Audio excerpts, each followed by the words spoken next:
E aí pessoal, tudo beleza? Aqui é o Dias, mais um vídeo no canal.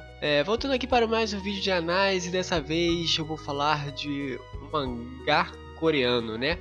Tem o nome de Manhwa, eu não sei exatamente se a pronúncia é essa, e por isso eu vou só chamar de mangá coreano, tá?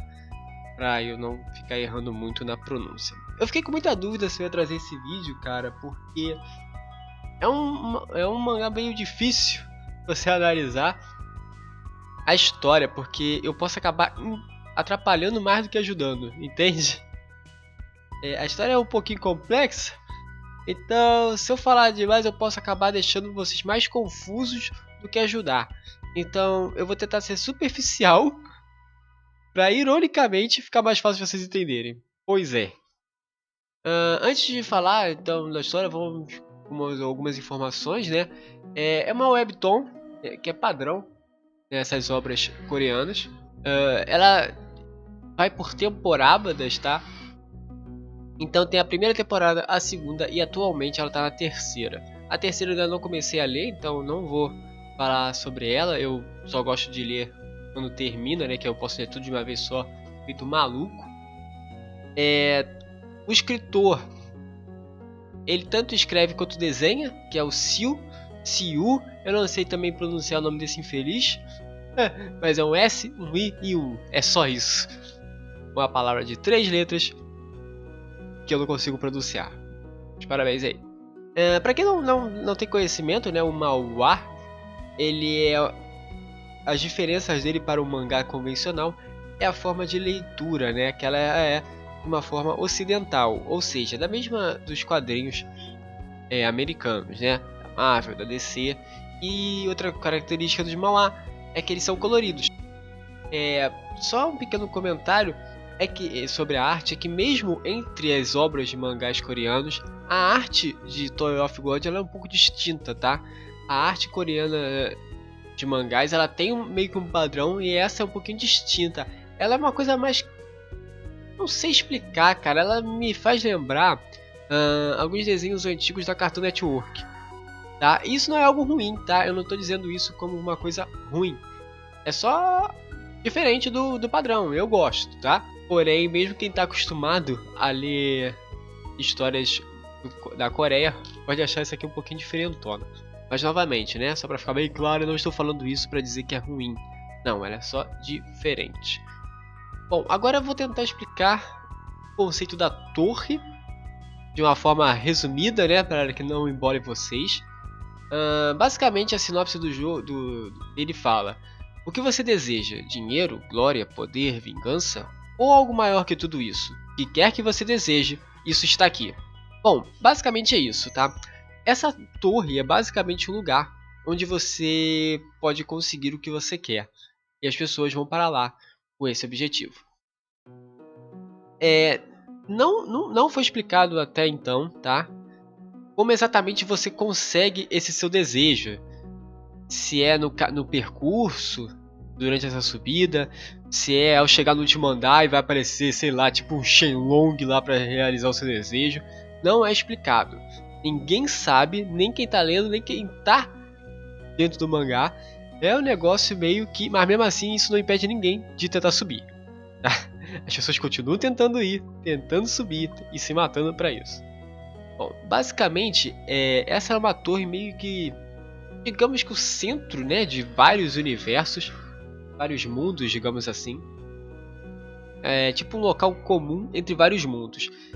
Isso também demorou muito para explicar sobre isso, mas era meio evidente que são mundos distintos ligados pela mesma torre, pelo fato de que tem muitas espécies diferentes, né? Não tem só humanos dentro dessa torre. Então, obviamente, já é meio óbvio que tem universos distintos ligados a essa mesma torre.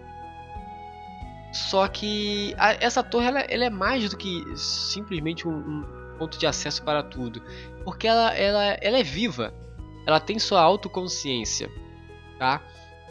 As pessoas que vivem fora da torre, elas basicamente não sabem sobre a torre, e é a torre que escolhe quem vai entrar nela. São chamados de os regulares. Todas as pessoas que estão dentro da torre são os regulares escolhidos pela torre. Também não é explicado exatamente se existe um Deus supremo nessa torre que guia a torre, ou se é a torre em si. A ideia que nós temos hoje é que a torre em si tem esse poder. Mas isso é uma coisa legal sobre a obra, é que a história é contada daquilo que os personagens sabem. Então, para os personagens, se a torre é viva, essa é a informação que nós, como público, vamos receber. Então, para a gente, a informação que nós temos é que a torre em si é viva. Mas pode ser que daqui a pouco se descubra que existe, na verdade, um deus lá em cima da torre que comande quem entra e quem não entra, tá? Isso é algo muito legal da escrita, que é justamente o fato de que a gente só sabe o que os personagens sabem, basicamente. Para você escalar essa torre, você precisa passar por provas, né? Cada andar tem a sua prova. Quem aplica essas provas são os Rankers. Os Rankers, quem são os Rankers? São as pessoas que conseguiram chegar até o andar 134, tá? Quando eles chegaram no andar 134, eles receberam uma classificação, né? Um ranking, né? Basicamente. À medida que você é mais forte, você recebe um ranking menor, né? 1, 2, 3, 4, por aí vai. Mas, na verdade, você não ganha simplesmente por ser mais forte, tá? Tem a ver muito com o seu reconhecimento, sua influência. Então, tem outros fatores. Então, não necessariamente é simplesmente força que faz você ser um ranker baixo. Basicamente, todos os rankings são bem ricos, tá? E são justamente por terem chegado até um andar muito longo, muito longe. E eles são, por muitas vezes, vistos como quase deuses dentro da torre, porque eles são muito mais fortes que os regulares que estão subindo a torre, né? Afinal, eles já chegaram lá em cima. Tem também os High Rankers, né, que é 1% dos Rankers se tornam, mas eu não vou me aprofundar sobre eles não, tá? Agora que eu já falei dos regulares, vou falar dos irregulares. Os irregulares são aqueles que não foram escolhidos pela torre, tá? Através da seleção natural, feita pelo Hedon, que é o regular do primeiro andar da torre. Eles simplesmente entraram pelo lado de fora. Eles entram na torre por qualquer meio ou por qualquer motivo. E por causa disso eles recebem alguns benefícios, tá? Como a capacidade de usar Shizu sem aprovação do guardião. O que é o Shizu? O Shizu seria basicamente o Ki do lugar, tá? Digamos que no universo de Dragon Ball Z, para você usar o Ki, você tivesse que ter aprovação do Shenlong, tá? Digamos assim. Basicamente é isso. A torre ela tem Shizu e cada andar tem um guardião. Esse guardião são deuses mesmo, tá? E para você, como regular, entrar no andar e usar Shizu, você tem que ter a permissão do guardião. Mas se você é um irregular, você não precisa dessa aprovação do guardião. Você simplesmente usa e pronto. Uma dessas proibições, né, que os regulares têm é de poder matar um dos guardiões ou o rei Zaha, que eu já vou falar dele daqui a pouco. Já que os irregulares não, eles podem sair matando todo mundo, contanto, claro, que eles tenham força para isso. Um dos personagens ele cita que a torre abre seus portões para os irregulares dependendo do que ela precisa. Lembra do que eu disse que a torre é um ser vivo? Ou seja, quando a torre acha que a própria torre precisa passar por uma mudança, ela abre a porta para um irregular. Entenderam? Porém, é aquilo que eu já mencionei antes. As informações que nós temos sobre os irregulares são só que os personagens têm. Então, é muito obscuro. Na história, todos os irregulares que passaram pela torre fizeram alguma coisa, tá? Geralmente ruim, porque eles são muito poderosos. Então as pessoas de um modo geral têm medo deles. E além disso, muitas pessoas idolatram eles pelo fato deles poderem matar, né, como eu já tinha dito, o rei Zaha. Quem é o rei Zaha? Bom, basicamente, Zaha é o cara mais poderoso da torre atualmente, tá? Ele não chegou no último andar da torre. Isso é algo que foi só explicado depois, tá? Muito se achava entre os leitores que na verdade ele tinha chegado no topo da torre e por isso que ele tinha virado rei. Mas não. Ele basicamente, cara, ele chegou no andar 134 da torre, botou o trono dele lá e falou: sou o rei, daqui ninguém passa. E é isso. Ele tem poder para fazer isso. Novamente, ninguém sabe exatamente por que isso aconteceu. Vai ver, ele tentou ir pro 135, mas ele foi derrotado por algo de lá. Ou vai ver, ele simplesmente quis se tornar um rei. Não tem como a gente saber, tá? A verdade é essa. Só que Zahad é um cara meio complicado, né, para quem é regular, porque eles são impossibilitados de matar Zahad. Como eu já disse anteriormente, são uma das limitações dos regulares, porque Zahad fez um acordo com os guardiões. E por isso ele não pode ser morto por um regular. Porém, essa regra não se aplica aos irregulares justamente porque eles entraram por conta própria na torre. Então é por isso que muita gente tem expectativa que algum irregular apareça, mate Zahad e assim a dominância de Zahad na torre acabe. Zahad tem vários capangas pela torre, tá? Que são as filhas de Zahad que meio que protegem e governam a torre. Porém, eu também não irei entrar nessa história política, senão eu vou embolar vocês. Bom, agora vamos falar do personagem principal. Pois é, né? Tem quantos minutos aqui? 21 minutos, né? Tirando a edição aí, corte. Tirando os cortes, uns 15 minutos. 15 minutos eu nem falei do protagonista. O nome do protagonista é 25º Ban. Sim, esse é o nome dele, 25º Ban. Ban pode significar noite, tá? Então seria 25ª noite. É um nome bem merda. Basicamente ele é um irregular, tá? Ele abriu as portas sozinho. Ele não tem conhecimento sobre a torre.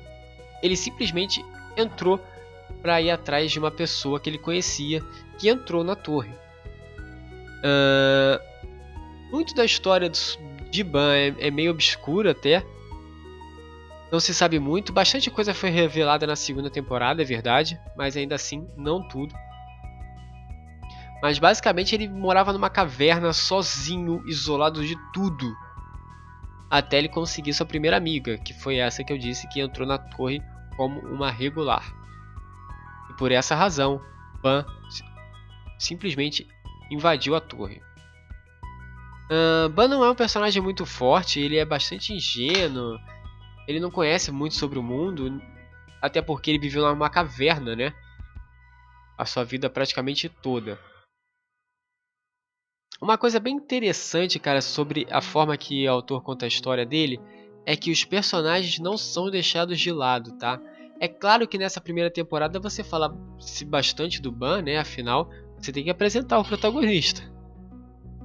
Mas na segunda temporada, por exemplo, o Ban às vezes é até deixado de lado na história. A história ela não depende do protagonista para continuar avançando. Isso é bem legal. Todos os outros personagens secundários eles têm os seus momentos, têm suas histórias próprias e não dependem do Ban para a história continuar. Então isso é muito legal, isso dá bastante personalidade para os personagens. Você escuta às vezes os pensamentos dos personagens, de outros personagens da história, né? Não só do Ban. Então isso aprofunda a história bastante, enriquece. Você consegue gostar dos personagens com mais facilidade por causa disso, né? Cada um tem sua própria personalidade. E algo que é muito difícil de autores de um modo geral, tá? Não só de histórias e quadrinhos, mas de tudo de um modo geral, é você sentir raiva de algum personagem. E sim, existe um personagem nessa história que 100%, tá, do público não gosta. Não, calma aí, 100% também não, né? Deve ter 1% que gosta. Mas 99% do público odeia esse personagem. E sério, é simplesmente ódio por ódio mesmo, tá? Não é que nem o Coringa que você ama odiar. Não, esse você odeia odiar é porque dá ódio, que é vontade de matar mesmo. É só isso. E isso é algo muito positivo, tá? Se tem um personagem que é, digamos, um vilão, né? Porque Tower of God não necessariamente existe um vilão. Todo mundo tá querendo subir por interesse próprio, tá? Não tem ninguém bonzinho ali querendo desejar paz mundial. Não, todo mundo tá em interesse próprio. As pessoas morrem e se matam nesse processo. Então não tem exatamente um herói nem um vilão. Mas, digamos assim, tem obviamente personagens maus, né? Então, esse personagem que é pra ser um vilão, digamos assim, nossa senhora. O autor é muito bom em fazer todo mundo odiar o personagem. Isso é algo que você tem que aplaudir, que é bem difícil de acontecer, tá? Esse você simplesmente odeia e fim de papo. O grupo dele é bem grande, tá? Pra você completar os desafios, basicamente você acaba formando seus grupos. Mas eu vou citar só os dois principais, que é o Jacaré, né? O Hank e o Con, tá? Que é um cara de uma família nobre. Sim, existem famílias nobres em Tower of God.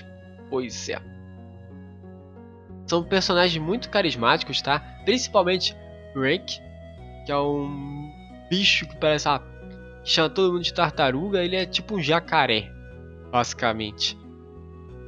Ele é bastante carismático, tá? Enquanto que o Con é basicamente o cérebro da equipe. Outra coisa bem interessante é a evolução em questão de força dos personagens. Como eu disse, o Ban, ele começa bem fraco, né? Ele nem sabe sobre a torre, ele simplesmente invadiu e já era. Mas ele vai evoluindo o seu poder. A personalidade dele demora muito para evoluir. O público, de modo geral, reclama muito disso, mas eu acho natural, levando em consideração que ele viveu a vida inteira isolado. É difícil mesmo você perder essa inocência, né? Você, basicamente, em questões de sociedade, você é um bebê recém-nascido. Então é natural ser bem lento, mas na terceira temporada, pelo que eu sei, a personalidade dele também evoluiu bastante, não só o seu poder. Então isso é algo bem legal de acontecer, tá? Não só a personalidade dele, mas como a dos outros personagens também foi mudando ao longo da história, que é bem legal. Eu tenho um certo receio que eu já esteja sendo muito confuso para quem tá lendo. Para quem tá ouvindo, eu acho que já está muito confuso, então eu tô quase encerrando esse vídeo por aqui, tá? Eu